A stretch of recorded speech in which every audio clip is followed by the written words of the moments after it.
should you go to school for composition? Is it worth it? Is it worth spending money on? Is it going to lead to anything? How do you even apply? There's so many questions about going to school for music and whether it's worth it or not that really just don't even properly touch all of the super complicated elements that go into going to music school. There are a lot of things about the process, about applying, about what they're looking for in your portfolio. What do you look for in a school? What program is the best fit for you? Which major should you do? Is it media? Are you doing concert? Or should you be doing jazz? It's a lot that's really hard to know, especially if you're just like a high schooler. I remember when I was first starting out, I didn't know anything. And there's really just so much that I wish people had told me ahead of time, that I wish I knew, that would fundamentally have changed how I approached it. And I just wish that people had told me. So that's exactly what I'm trying to do here today, is I want to make a video about, is music school worth it? What are the different kind of options for you? What are the things that you should look out for as you're thinking about applying for school? And just the different things that you think about. And most specifically, what do I wish someone had told me? There's a lot about music school that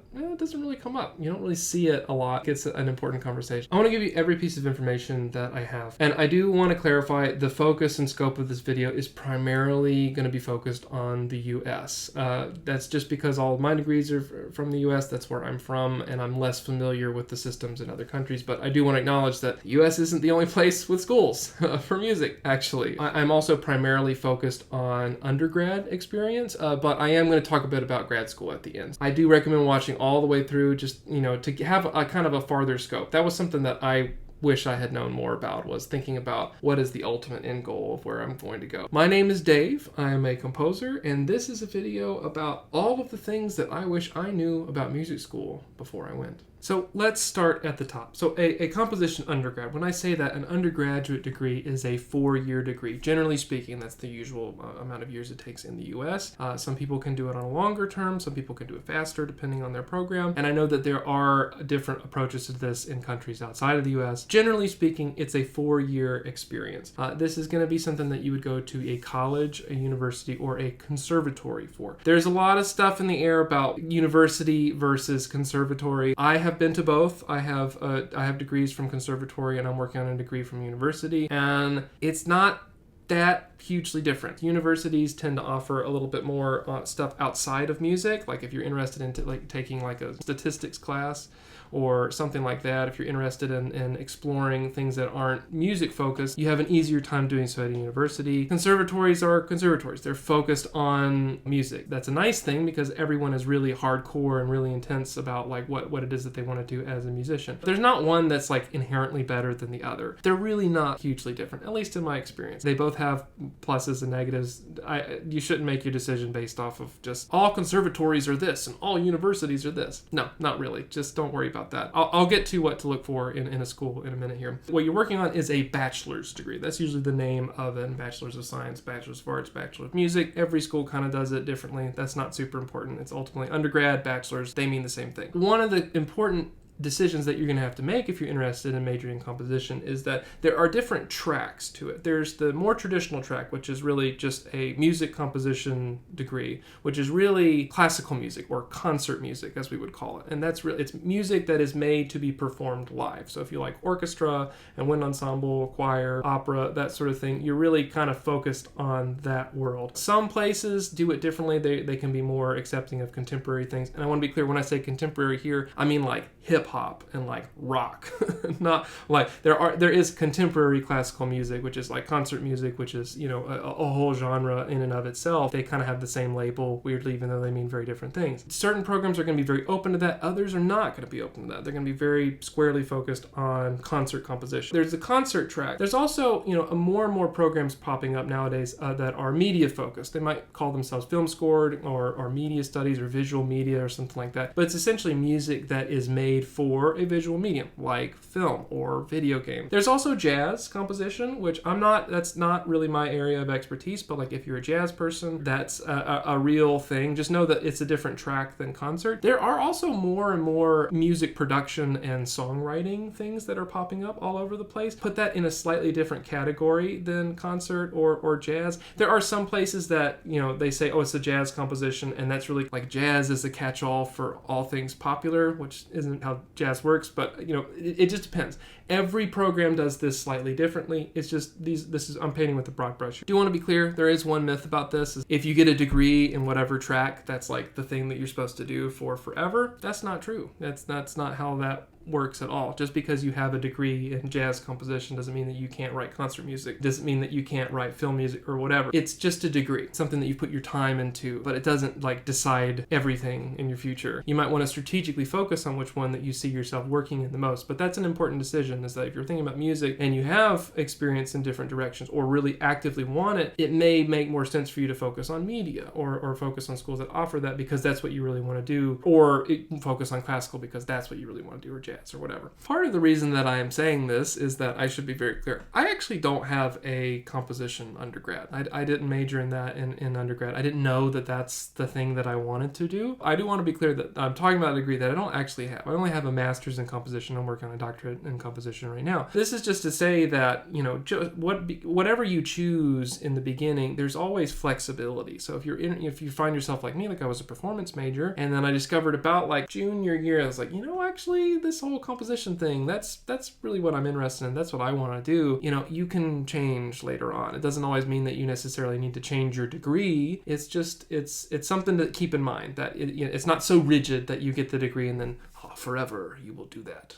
Not really. It's just what you're trained in, and you can always learn and adapt and learn different things in the future. Let's talk about applications. There is a whole application process. Every school does it slightly differently, but there are some core fundamental things that they all will basically do that I'm going to talk you through. You want to start thinking about this in the summer. The summer is your greatest ally. That's like the best place to do the research for it and to start planning your portfolio. Where to apply? This is going to be different for every single person. Number one, you definitely want to look at, if you're in the U.S., of state schools that are within your state, primarily because they offer what's called in-state tuition, which means that there's kind of like an incentive. You have already lived in this particular state, and they will offer you a lower rate of tuition to attend, and that can be extremely valuable. It's not exciting, but that can be a very, very helpful thing for you long term, but I will talk about that more in a minute. You want to have an idea of what's going on in your state. It might be the easiest place for you to start to see what all music schools are going on there, and pick a couple that seem like good fits for you, that offer the things that you're looking for. There's a thing called a safety school, which is the idea of it's a school that you have some kind of connection with, or some school that you think that you have like an in with. There's like a state school or something that like everyone in your school goes to, and everyone always gets in there, that you might consider that your safety school. Or if you studied private instrument with the professor at whatever college down the street, that they would want you to come to their school. They might be willing to offer you more scholarship. That's your safety school. That's like, if all else fails, I can definitely get in here. You definitely want to have at least one. If you can have two, that's great. That definitely needs to be on the list. I will explain why later on. And then you also want to have your reach schools. These are your things that you're like, all right, I don't know that I can get in here, but I'm going to go for it. I'm going to take a shot. And that's an important thing. I wish that more people had said that to me when I was starting out. Like, to say, you know what? Like, why not? Why not shoot for it? Why not go for it? Probably will get rejected. Maybe you're rejected. I don't know. Or you can get in. And it works out. It's just worth thinking. Like, you want to have a good mix. You want to have at least a couple schools that are in your state that you feel like you could go to, that the in-state tuition is pretty affordable. You have your safety schools that you feel like you can really bank on, that you can really trust that you're going to get in there. And then a couple of schools that are reaches, that you're like, I don't really know if I could get in here. It'd be really kind of a cool thing. Your dream school is usually a reach school. Oh, I want to go to Juilliard. Oh, I want to go to USC or whatever, whatever particular place it is, Harvard, whatever. But you want to have a mix of it. Different people apply to different numbers of them. This can get kind of out of control sometimes. I see people like 15 or 20 schools. You do what you got to do. I think 5 is a good bare minimum. Anywhere from like 5 to 10. That's kind of the sweet spot. Like, if you have no idea, I'd shoot for at least 5. Aim for 1 safety school, 1 or 2 reach schools, and then 1 or 2 state schools that you feel good about. So knowing how to research this. One, you got to look into the price. Like, don't avoid that. I know that like when I was younger, I didn't really understand what was going on there. But you do want to have like a ballpark idea. That's something that is very important to this process. And the other thing is that you're going to want to listen to the teacher's music there. And that is worth taking the time to do. First of all, a good composition teacher is not going to tell you how to sound. Like their goal isn't to make you like a little mini them, and send you out into the world. Good ones shouldn't do that anyway. But that said, it is nice to know what they are interested in and what they bring to the table, what's their expertise, because if it's in alignment with what you do, then you're going to have a much better experience. Like at school that I'm at, if you're really interested in spectralism, you should study with Dr. Hyman. It's not that you can't learn things about it from the other teachers, but like that's like her thing. This world, this spectral world, she has a lot of knowledge and expertise with it. If that's what you're interested in, that's what you want to look for. What do they do? Because the thing that they do, they should be the thing that they're interested in, right? Just keep that in mind that, if you're really interested in writing music for wind ensemble and wind band, but then you're selecting a teacher that hasn't written a piece for wind band, might be a bad fit. So it's just worth like taking the time. And I don't mean like listen to every single piece that they've ever written. Pick a couple pieces off their website and just see what they're cooking. 1 or 2 pieces will do it. Also want to read about what kind of opportunities that the school offers. Do they have reading sessions with the school orchestra? What kind of ensembles do they bring in? That's you want to be aware of those things. You want to see that, and it almost always is going to be on the home information page. By the way, it is worth clicking on the request more information thing, just because there are things that special events or especially like online interaction things that you can do that won't necessarily be posted on like the school's homepage. If you're interested in it, you should go for it. Worst case scenario, you can always unsubscribe. After you have taken some time to research and figure out which places that it is that you want to go, you're going to have to start thinking about your portfolio. Almost every school is going to have some type of portfolio review. Generally speaking, this is a collection of your music. It's usually 3 to 5 pieces. Obviously, every school does it differently. Ideally, these 3 things can show all of the different things that you can do. You want to show off your diversity as a composer. What are the different things that you have control of that you're already able to do? Ideally, these come from live performances. Now, obviously, they recognize that like not everyone has like an orchestra in their backyard, and that's going to be kind of hard to get some of those. So of course like MIDI is fine, but if you already are walking in with some recordings of performances, that's like a big plus that you want, that you actively are looking for that. So thinking ahead, if you're writing in the summer, maybe you get your school band or your school choir to do something of yours, even if it's not in a performance, but it's they read through it or a recording. That can be like extremely valuable. Or getting some friends together to play. Harnessing those recordings that's really key. So that's really important. There are a couple things to avoid with the portfolio. Now, please be aware, I am painting with a broad brush here. Take it for what it's worth, but you may have to adapt and do different things depending on where you're applying and what you're doing. Number 1, not showing diversity. You do need to show diversity. You might think it's like a big flex to walk in there and be like, look, I got my cool 3 orchestra pieces and I got my wordless choir and it sounds super awesome. And that might not be the flex that you think it is, because all you're really showing the committee is that you can only write music for large forces. Can you do something interesting with a violin, a clarinet, and a cello? You're not really showing them that you can. Also, if anytime you're doing like, some kind of orchestra thing, you've got the wordless choir, that's always, at least in my book, that's always kind of a red flag, because the, choir is about text. It's about how do you bring the words to life. It's nice to have it as a word, like I'm not saying a wordless choir is a bad thing.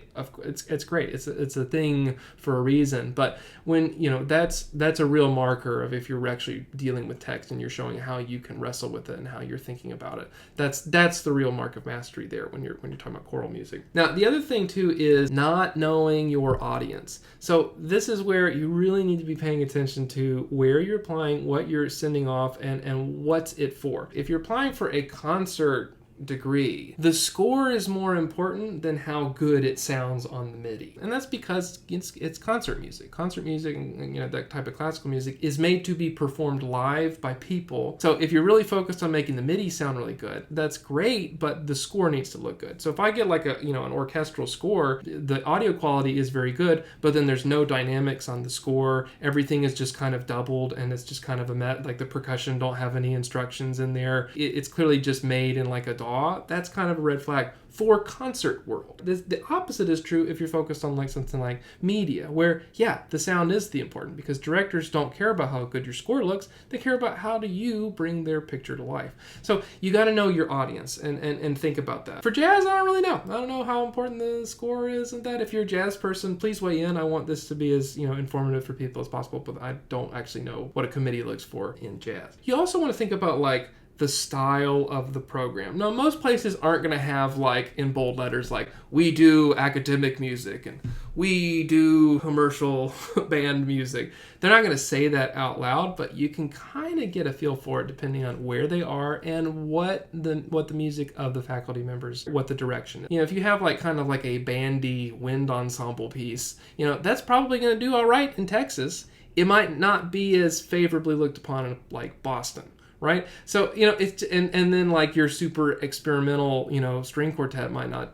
do so well, you know, in Texas, and then it might do pretty well in Boston. Again, I'm painting with a broad brush. Obviously, like, you know, they're looking to see what you can do, and it's not going to be entirely dependent on that. But it is worth being aware of it, that certain places are leaning more in certain directions, and it's just worth being aware of it. So rather than, you know, just keep that in mind, that like there are like, schools aren't perfect. There are going to be biases. There are going to be directions that they kind of like more than others, and they're not going to be displayed in neon lights. The only way you can really get it is by talking with the students and seeing what's going on, seeing what the school's really like, and listening to what the faculty members' music sounds like. That's really the only way that you can know from the outside.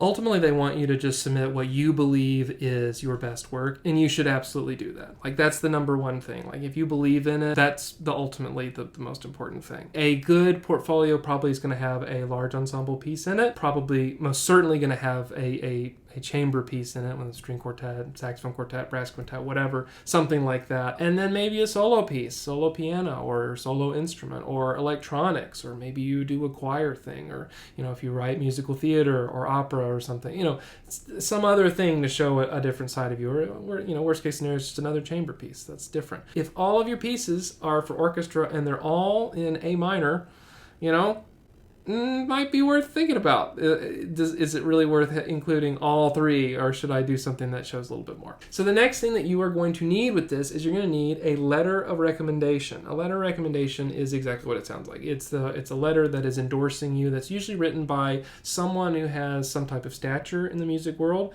that you have a connection with.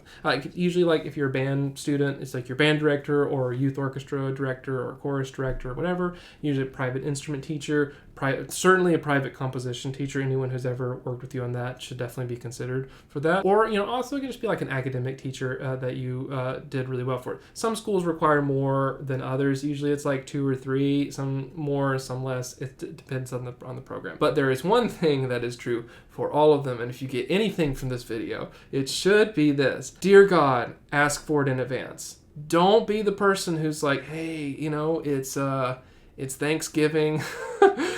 Most of the apps are usually due December 1st. Like, hey, Professor so-and-so, can you like write me a letter of recommendation? That's going to be really hard. That's disrespectful of their time. You want to be thinking about this in like August and September. You want to ask them like first thing, as soon as you have an idea of where you're going. If you wouldn't mind, I would really love it if you would write me a letter of recommendation.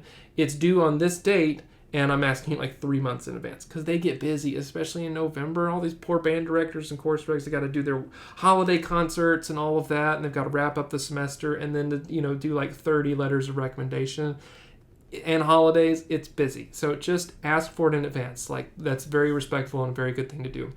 And that's also why doing this in the summer is so advantageous for you to think about it. If you can, get them some type of like little gift to say thank you. It's a very meaningful thing for them, but it is a lot of work. And you should know that, like, generally speaking, they can, like, they don't have to write. I mean, it depends on the person, but generally speaking, like, if you're applying for like 5 different schools, they are going to write 5 different letters, like, that are tailored to whatever the place. But it isn't like a completely like throwing everything out and starting all over. They'll change the keywords and things like that. So, but it's just worth knowing that. But you want to tell them up front, oh, I'm applying for, you know, these number of schools and things like that. That's most important. And then get them a little gift if you can. Something really small, just to say thank you. It goes a long way. This next one can be controversial depending on who you ask. I'm just putting it out there because I think it's worth, demystifying this. Should you email your future teachers? Some people feel like this is like cheating the system, like, I want to go to such and such school, and I email the professor there, we have a really great lesson, and then, it makes it that much easier for me to get into the school. And like, yeah, there might be some fair criticism of that, but lots of people do this, and it also is a great way to see if you are a good fit with the teacher. Like, if you go and you have a lesson with them and it's a train wreck and they're like very disrespectful and you don't like the vibe, it's really good that you know that, oh, I'm actually not going to apply to this. This isn't a good fit for me. I'm always in favor of doing this. Now, there's a couple ways that you want to do this, and the number one thing is you need to do this. If you're going to do it, you need to be very respectful of their time. And there's a couple things that are very easy to like mess up with this. So be careful with them. You're going to tell them that you want to send them an email that saying that you're interested in the program, you're interested in school, and that you are interested in having a meeting with them. You're going to make it very clear that you're going to pay them. Like, do not expect a free hour lesson. That's crazy. You want to ask them, you want to be very upfront. I'm interested in meeting with you. How much do you charge? And you want to make it very clear if you're too busy, totally okay. Like, I'm just reaching out. I'm just trying to be proactive. You also want to ask if you can be connected with other students in the program. Some professors, they're going to be too busy. Like, you should be prepared for some of them to not answer. Like, when I did my last round of applications, I had like 2 of the schools get back to me, and the professors actually had meetings with me. It was very helpful, and those were the 2 that I ended up being like really excited about and really excited to apply to. And then the others, I didn't hear back from them, and that's okay, because you know that they're busy. And some schools will actually have like a restriction on it that where they say you cannot do this. There's nothing wrong with asking to be connected with other students and seeing if you can get in touch, and if they can't, you always are respectful. That's the number one thing. Do not be as soon as you are demanding, mentally they're like, nope. We're good. Thanks so much for applying. A template that I would say, dear professor, make sure you get their name right. Be clear about it. Especially, if you're not certain, professor or doctor, period. The end. Make sure you get their name right. My name is whatever. I'm an aspiring composer. I'm looking at the name of the school and make sure it's actually correct. This is very important. Don't skip that part. I'm interested in doing my, bachelor's or undergraduate in composition. I've listened to your music and I'm really interested in studying with you. Would it be possible to have a lesson with you sometime this summer or whatever? How much do you charge for a lesson? And you want to be clear about that right up front. You're intending to pay. I will completely understand if you are too busy. Also, if it is possible, could you connect me with some of the students in the program so I could ask some questions? And then that's it. Thank you so much. And that's it. And some of them will never get back to you, and then some of them will, and you might get a really good connection that can go really far. Or worst case scenario, you find out, hey, actually, this person's kind of a jerk, and I'm good. That's it. The last part of the application process is going to be a little different depending on each school. Each school kind of does this their own way. One, you're going to need your transcripts, which that every high school and everything like that does that their own way. You just have to figure that out. Most places, especially for undergrad, will probably have some type of essay requirement, and you should take them seriously. You should know, the last place you want to be is like the day before it's due, and what are my dreams and goals, and you want to know that in September. You want to know what's coming up, so keeping an idea of it, and keep in mind that different places are going to require different things. And it might be things that you can repurpose. They might be completely different things, but that's something that you want to have nailed down at the very beginning. Now, I will say, with these, especially today in 2024, as I'm making this, it's easier than ever to write an essay that has been aided by something like ChatGPT or whatever. I definitely recommend using that as an editing tool rather than a generation tool. It can become very obvious when reading things by students that it's not actually them. You want to keep an eye out for things like that, I have delved into the boundless realm of my imagination. No one talks that way, so just be aware of that sort of thing. I definitely recommend, whatever it is, always writing your first draft yourself. It has to come from you, and you want to mean what you say. You want to take it as a real opportunity to show who you are. Yes, if you use it as an editing tool and, cleaning up the grammar and things like that, yeah, whatever. Just, you don't want to walk in putting the wrong foot forward. So keep that in mind. But be mindful of those as you go along. And then just keep in mind that the dates, different places are going to be due. Most schools, almost most of them are due December 1st as a general rule. But, some places accept it later. It just kind of depends on the program and everything like that. So the next thing that happens after that is, assuming you get through the pre-screen round or whatever, is going to be the day of the audition, which is fun and exciting. Now, in a post-COVID landscape, the audition day is different than it used to be. For example, like you might not have to actually go. There's more and more of an acceptance of Zoom meetings and online interviews and things like that. And obviously people come from different places, and it can be harder for some people to go from Arkansas to New York City than it is to come from Boston or something like that. So you have to do what works best for you. Some schools I know, like Juilliard, will have like different auditions in different regions that make it a little easier to go rather than having to go all the way to the actual site location. Again, you have to do what works best for you. I do recommend, if you can, going in person and going to see it. There's something about getting a feel for the ambiance and the flavor of the place that's just very meaningful. Plus, there's a very likely chance that there will be students there who are in the program that you can actually talk to, and you can get the unfiltered the unfiltered experience, let's put it that way. There's no sugarcoating it. You can ask a student, hey, like, is this good? And most people will tell you, hey, actually, you know what, this is a great school, it's got some serious problems, or actually I kind of wish I didn't go here, I'm actually transferring out, or whatever. Sometimes it might be more expensive to go, but sometimes it can pay off if you find out that it's not the right place for you. And also it can pay off in the opposite way, that you can discover, hey, this place actually wasn't really on my radar, but I really like how I feel working with this particular professor in the interview or whatever, and I like the feel of the place, and that is important too. So you can't really get that on the online experience. So again, everyone has different means and ends to this, but it's just worth saying that out loud.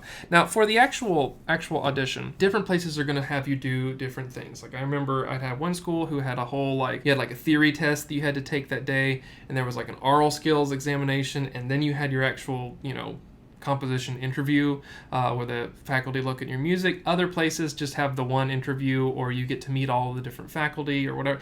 Every place kind of does it differently, so just be aware of that. They will tell you what they're going to expect ahead of time, but just know that that's going to be different. Now, for that one, I definitely recommend, when you show up, wear business casual. You don't need to go all out. Like, I was a little moron when I showed up for my first audition. Like, I didn't know. I was like, I'm assuming it's just really. So I showed up in a tux like a moron, because I didn't know any better.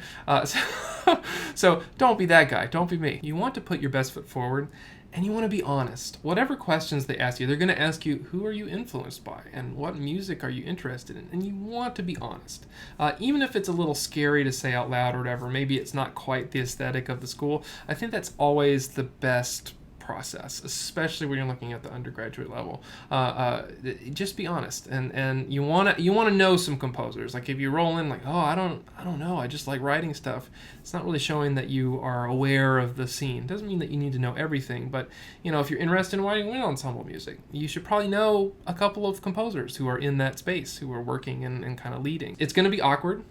It's going to be a little nerve-wracking. It's always kind of like a scary part, but it's usually a day, and then you're done, and you head home, and you get ready for the next thing.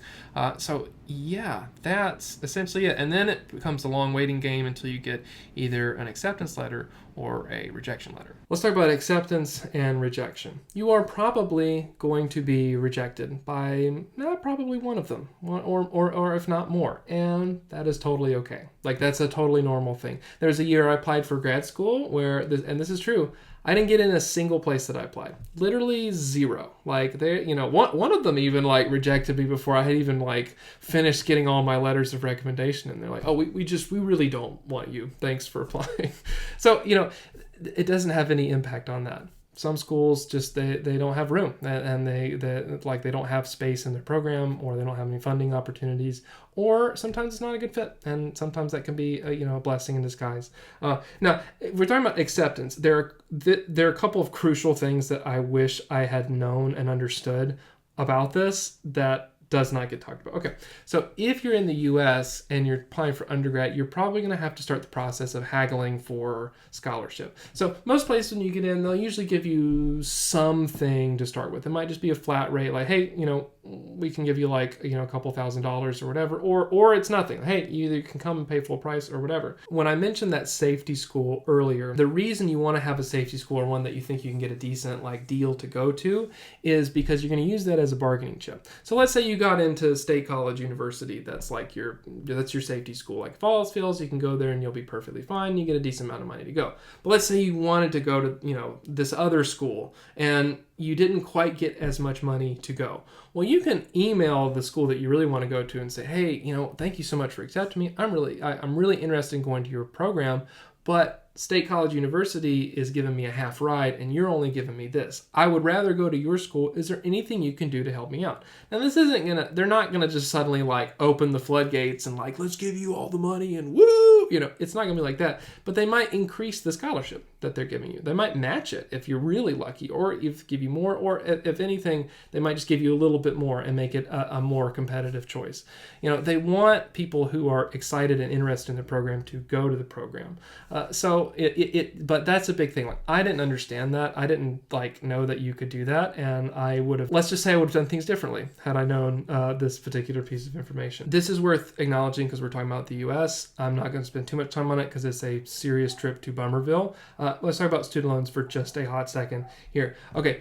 There's nothing wrong with having to use student loans. I had to use student loans to go to school. There is something wrong if you're doing it and you have no idea what you're getting into. If you don't have access to the information, you want to be aware of what it is that you're getting into. That's why I said you want to know how expensive this is. I know 17-year-old me didn't really understand how expensive a school was going to be, but you absolutely want to be in charge of that. Now, I will say this is a fundamental thing. Avoid private loans like the plague. Private loans are fundamentally different than federal loans. Federal loans have different protections in them, and they give you different access to different repayment options. So things like the SAVE program, or income-based repayment, or public service loan forgiveness, where you work as a teacher or whatever particular government thing that you do for 10 years, then you get forgiven.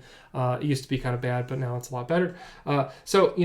Those protections don't come with a private loan. They do not care. They're going to get their money, and that's it. So just watch out for that. So if it's not like a federal loan, that's just be aware of that. You might not get the deal that you want to go. You might be really interested in the school, but you didn't get quite enough money to go. Is it worth it? Well, there's a couple of options that you consider with it. Some people will do different things. I know my wife, when she applied for a master's degree, she got in everywhere, but she didn't quite. She wanted a good deal. She wanted a full ride or a TA-ship or something to go, and she didn't get that the first time she applied. So she said, okay, I'll apply again. And just took a year and just worked and just practiced and continued to study with the teachers there at the different schools that she was interested in working with, and made it very clear, hey, I want to come to this, but I need the full support. The gap year is seriously underrated because she got it, and then she ended up getting to go for a master's scot-free. A strategic gap year where you don't get in quite the amount of money that you want, but you just take the year, you work, maybe you stay with your parents and save up extra, and then you take some private lessons from different teachers and really hone your skill and take a better shot. There's nothing wrong with that. Now, I will say it's significantly easier for people who are applying for grad school to do that because they are already kind of out in the world, rather than people who are in high school and getting ready to enter undergrad. Parents are going to not be super cool with that idea. But just keep in mind that there's nothing wrong with it. With taking a gap year. I loved my gap years. I needed my gap years. I think some people join the military. Some people I know plenty of people who did the Army Reserve or whatever, take the time to do it and then ride that GI Bill and get that free undergrad. Or significantly cost-reduced undergrad, and you have some money saved up, there's a lot of benefits for it. Obviously, that option is not for everyone. People do these sort of things in multiple ways. Some people do the community college route first, where they're doing that before they decide where they want to go. I did classes at community college. I had a great time doing that. And doing something like being an RA, I did that to help offset the housing costs, and that was a really great experience for me, and it made it a significantly more affordable option. Suffice to say that there's all kinds of ways to make it work and haggle and go from there. You just want to be aware of all of them and see what works best for you. All of this conversation is really ultimately, we're talking about undergrad. It should be worth talking about what exactly an undergraduate degree is for. On the one hand, some people view it as, all right, you get your bachelor's degree. Some people view it as an extended version of high school. It's just a bare minimum certificate that you get because your parents want you to get that or whatever, and that's not exactly a great take. Some people view it as I just have to get this so I can get on to grad school, and then I can go on to my teaching gig, whatever. There's all kinds of different ways to look at this. But what I would say is that a good undergrad experience is really about exploring. It's about trying things. things. If you have an interest in conducting, then undergrad might be the first experience you get to do so. It's worth doing it. If you can see yourself on that podium, it's worth exploring. It's worth seeing if that's something that could work. You may find it doesn't work for you. And that's the same thing that's true with writing music or studying jazz or film scoring or, teaching or whatever it is that you want to do. What I tell everyone that all my undergrad, students that I have who are in that place is that if you have an itch, you should scratch it, and you got to go for it like that. That's the biggest thing, because people ultimately, undergrads, people change their mind about what they want to do. You might have this vision when you leave high school of the thing that you want to do, and then after spending some time with it, you might discover, hey, actually, I don't really want to do this way. And I'm a good example of that. Like I was a tuba performance major, which I'm very thankful for and glad that I did. But I realized, I didn't really know what all was out there. And I didn't know exactly what I wanted to do. Like for me, the only thing that I'd really seen was that you could be like a band director. I thought like band director was like the pinnacle. Like that's what you do. The best musicians are band directors. And that's just because I didn't know what all was out there. It wasn't until I was in the wind ensemble in my sophomore year, and David Mislenka, he's an American composer. He writes a lot of like wind ensemble music. That's like his whole concert band. That's like his whole thing, right? Came and I was like, oh. What is this? This dude just like writes music and like that's the deal. Oh, that sounds better than practicing Mahler 1, or whatever excerpt, that I was working on that I didn't really want to be an orchestral player. Just didn't really discover that at that point. So, that's what I mean by this is that, I hadn't realized that until like my junior year when I was like, oh man, actually this writing thing is pretty cool. I'm really interested in that. I see that more for myself than, practicing and being a really good performer. Not that that's not an important thing to do. Composers don't have lives and music without them, but I just felt a better fit somewhere, and I discovered that because of my undergrad experience. I also discovered that I really liked conducting, which I didn't really see that being a thing, but I took a class with a really great teacher, and hey, it became part of what I get to do. So it's also about connecting with people, right? The relationships that you build, the instrumentalists, the music educators, the conductors, directors, even people who are non-musicians, like dancers and actors and playwrights, all these different people who may need new and original music in the future are very important for you to establish a connection with. People go to people that they know, they trust when they're coming up with a collaboration or a project or they need something, and you want to be the person that they know that is reliable and makes great stuff. So that's really what it's about. It's also about setting up your future self, because it's kind of funny. Undergrad is in many ways the most important degree that you will do because it's your first step into it. It's the first time you're going to deal with freedom. It's the first time you're dealing, you're like an adult in a different way when you are first entering undergrad. It's also the least important degree at the same time. Like it's both, because you're whatever you do beyond it isn't going to be completely defined by this early experience. So it's this weird kind of paradox where it is very extremely important, and then also it's not like the rest of your life is set depending on how well you did in undergrad or whatever. It's kind of funny. Now, keep in mind, for composers people, there's no job that's waiting for you after it. If anything, it sets you up for a grad school. So this is the end of part 1. It's kind of gotten you through the kind of idea of the undergraduate experience. The second half, the second video, is more about grad school and what are some things that I wish I had known, and some things to think about and consider, especially even if you're thinking about undergrad. It's good to have an idea of like the overall trajectory and know that you will change your mind and life happens and stuff like that. But at the end of that, I'm also going to share my thoughts about like, do I think it's worth it? Did I get something out of it? And what could that mean for you? So stay tuned for that. That'll be linked here, and you can follow it.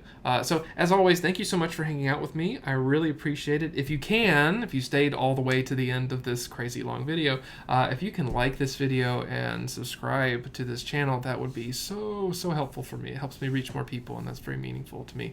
So if you found anything of value here, give it a like. I'd appreciate it. See you in the next one. Cheers. Bye.